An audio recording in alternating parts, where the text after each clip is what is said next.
So, what are the best lead generation techniques, especially in relationship to cost and time? Now, of course, you guys have already started with your 16 strategies personality profile.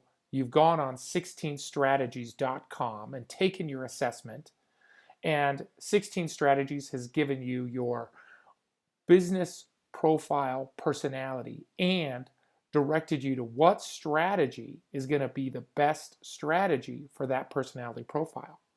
Now, that isn't all of it in a nutshell because some strategies cost more than other strategies. Some strategies take longer to become successful than other strategies. So, a lot of this also depends on your goals and what's in alignment with your goals. Because we don't say in 16 strategies that one way is the only way. We're saying that this is going to be the most comfortable way. But we also talk about flexing, which is when you work outside of your personality profile for a period of time in order for you to get or do or get some results that you want to achieve that are a little bit outside of your personality profile. So, what does that mean? That means you might, in order to achieve your goals, have to do things that you don't enjoy for a period of time. Okay? It just means that for a period of time, you're going to have to work hard at something until you can get what you actually want, which is the business that you intended to build in the first place. So let's go through each of the lead generation techniques in relationship to cost and time. What we're going to do first is we're going to divide lead generation techniques into two categories. The first category is passive. Passive is like the fisherman dropping hooks in the lake that he cannot see the fish. He's sitting there passively waiting, enjoying his day, waiting for the fish to bite. Now, when it comes to lead generation, we all would love it if fish were biting on our hooks all day long and we were able to just sit back and reel the fish in one at a time. That is a wonderful business to own. Active is more of a technique of hunting where you can control the result. Where if you say, I want to eat today, you would go out and hunt until you found something to eat, either nuts or berries, a small prairie animal or a giant buffalo. Okay? So that's the difference between active and passive. Active, you focus on getting the result that you want to achieve and you work until you achieve the result. Passive is you lay down hooks and strategies that are going to hook the prey and you're going to reel them in once they come along. It's important that businesses have a combination of both, okay? I'm not saying that one strategy is better than the other, but we're going to look at this in relationship to cost, and you can see where in your business where it fits or where it might not fit. So passive strategies in real estate are things like social media. Social media is free. It doesn't cost us anything to post and to blog on social media. Volunteering is also free. Networking, going to networking events and those kind of things, relatively free. Oftentimes you'll have to buy some appetizers or some drinks, so there's some moderate cost to that. Vlogging, blogging, and podcasting are also all passive activities that work over time, but they do require some skill, some developed understanding of technology, and also it costs money to manage and maintain many of these websites, video websites, and podcasting websites. Farming is a great example, and this is where you're selecting an area and you're marketing to an area, and you're hoping that over time people will recognize you as the leading real estate agent in the area, and they will contact you when it's time to sell. Internet advertising, this could be Google ads or even social media ads, costly, but each of those require the consumer to do something in order for you to get the lead. Newspaper, TV, and radio are all passive activities. Even if there's a call to action involved, it's still relatively a passive activity. Paying for Zillow and obviously owning a billboard. Now, Zillow can be counted as internet ads, yet it's so much more expensive because currently Zillow is the most expensive leads you can kind of pay for in real estate. So we're going to add that to the top up there in relationship to cost. Now, what are the active lead generation techniques? Well, the most cost-effective active lead generation technique is to call your database. And you just continue to call until you find somebody who's ready to buy, sell, invest, or refer you a house to buy or sell. So that's the goal with calling your database. Open houses can be active or passive, okay? If you're just simply putting out open house signs and putting an ad out there on the local social media sites and Craigslist and your MLS and Zillow and Homes.com, and that's all you're doing, it's passive.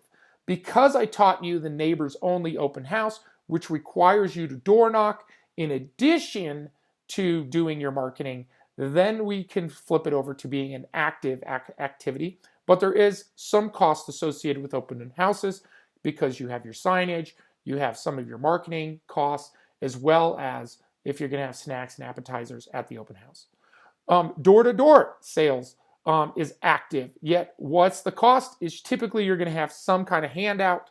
A pop by, as we talked about, is an active activity. BNI groups is an active activity. Because BNI, the difference between network and BNI is directly associated with actively referring people. Now, I prefer situations where we are creating our own BNI group versus participating in somebody else's BNI group. Coffee and lunches, lunch and learns, private dinners at your house, using expired or for sale by owner systems to generate leads. Trade shows is another example of similar to open houses, where a trade show could be active or passive. If you rent a booth at a trade show and you just simply sit behind the booth and wait for a customer to pass by, that is a passive activity. If you're actively engaging the customer, inviting them over to your trade show, doing demonstrations, having conversations with them, being proactive at the trade show, it's an active activity. Client events, where you're inviting your client to meet you at a happy hour or a social event, that would be an active activity. When the client gets there, it could be passive. If you only do marketing and you don't get attendance to your event, that would qualify as a passive activity. And lastly, same thing with community events. Community events, if you're just simply setting up a booth and you're inviting people there and you're expecting them to walk up to you, that's a passive activity. If you're actively engaging them through prospecting through the community, inviting them to your event, as well as having them come to your booth and engaging them at the event, then that is an active activity. Next is lead generation in the relationship with time. And not time on how long it takes, but time on how long it takes to return your investment. How long does it take for me to get my money back? So always, it's easier to work with people that you know because you already overcome some certain objections with people that you know. The number one reason somebody refers somebody in real estate or in any professional environment is trust. I'm going to repeat that. The number one reason somebody refers somebody in a professional relationship is trust. And so because with your sphere and people that have already worked with you, your past clients in your database, they already trust you. So that is the fastest way to generate business is through people that already know you. So therefore, coffee and lunches is going to be the next level. Open houses. Why open houses? Because you're typically attracting people who are actively looking for homes. They're not accidentally walking into the house. They're actively looking for homes. Private dinners at your house is another very effective way. Again, because you're inviting people who already know, like, and trust you. It takes a little bit longer because you're working through a database of people. Some are motivated, some are not. For sale by owners, fastest source of business opportunity. FSBO, for sale by owner, fastest source of business opportunity, is the fastest way when you start getting out of people that you do not know. Expired listings, because they already have their hand raised saying, I want to sell. That's a commonality between for sale by owners and listings, is that they both want to sell. Call to action marketing, TV, radio, and newspaper. Call to action marketing is where you're marketing or advertising in a way where it's calling the consumer to do something and typically attracting them over a specific offer that's a limited time offer. So you see this all the time on TV with car dealerships that say, come buy our car today and get the car for this payment or a $10,000 discount. You see it with mortgage advertising where they say, call today because rates are low, right? That's a call to action marketing. And typically you're attracting clients that are ready, willing, and able, and they're interested in your product or service today. So that's very effective. Client events and lunch and learns, we're starting to take more time. Social media, door to door, and pop buys, because now we're getting into groups of people who do not have their hand up and are not ready, willing, and able to buy right now. We're kind of dealing with the masses. Volunteering, BNI, and networking, very slow. Trade shows and community events, depending on the trade show and the community events, if it hits your target market, it may be effective. But typically, we don't have community events that say, come buy a house community event, and only attracting buyers or sellers to those events.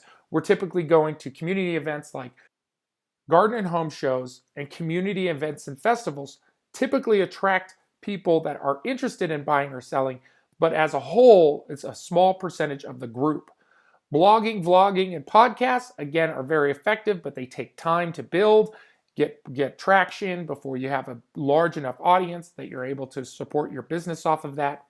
Zillow and internet leads, we know, take almost 18 months to build that out. And then farming and billboards, I always say with farming and marketing via branding, where somebody sees your face and your logo and your mission statement, where they get to the point where they see that. I always say, when's the best time to do that was 20 years ago. When's the second best time? Today. Start today to build that business, because 10 years from now, 15 years from now, you're going to wish you developed that business plan so long ago that customers are just attracted to you. And when they think of buying or selling real estate, they think of you. Think about your business plan. You have your business plan in place. That's your foundation. You have your goal. Okay, your goal is where you're going and what you're trying to achieve. Now you're going to choose a pillar strategy that you choose to have that all your other business, everything else relies on. Now you understand the relationship between time, and you understand the relationship between the cost, okay? And you need to take this into consideration when you're choosing your pillar strategy. Now, I will give you a hint. Make your pillar strategy active. Make your pillar strategy active, okay? Now you can add in a couple other passive type activities. So this is obviously a personality profile of somebody who's very social. They've got lunch and learns as their main pillar. Pop buys, they're going to stop popping by people's businesses, place of work, their homes, giving them small gifts, keeping top of mind.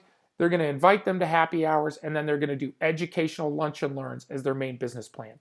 This is this person's strategy. This is a social person's strategy. Your strategy might look different. You might have blogging as one of your pillar strategies, and you might have as one of your secondary strategies, and your main pillar strategy might be something where you're having one-on-one dinner parties with people so you're able to connect with them on a deep level. So whatever your business strategy is, or whatever your strategy is, be sure to write it down today, put it down, make it part of your business plan, track it, review it, make adjustments, take more action, track it, review it, make adjustments, take action. You've got this.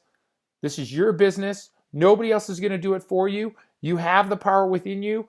You have the personality, because there's no one personality to be successful. Anybody can do it just like you. Get out there, be successful.